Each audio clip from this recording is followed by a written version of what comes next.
Good morning সবাইকে। সবাই কেমন আছো? আশা করছি খুব খুব ভালো আছো। চলে এলাম ছোট্ট একটি ব্লগে। আজকে সকালবেলা আমি কী করব সেটাই আমি তোমাদের সাথে শেয়ার করতে চলেছি। কদিন ধরে এতটা পরিমাণে বৃষ্টি হচ্ছে যে আর কিছু ভালোই লাগছে না। রোজ সকালবেলা ঘুম থেকে উঠে দিকে যে না বৃষ্টি হচ্ছে, আজকে সকালবেলা ঘুম থেকে উঠে দিকে আকাশটা বেশ পরিষ্কার। তো বেশ ভালোই লাগলো যে না আজকে আকাশটা পরিষ্কার, আজকে ভালোই কাজবাজ সবগুলো শান্তি মতো করতে পারবো।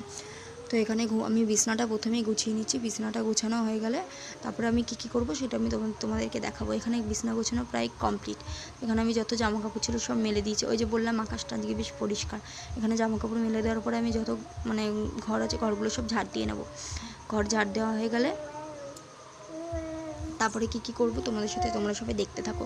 তো সত্যি মেয়ে যখন ঘুমায় না অনেক নিস্তির হয় যে না আজকে এখন মেয়ে ঘুমাচ্ছে, আমি সব কাজগুলো তাড়াতাড়ি করে সেরে নিই।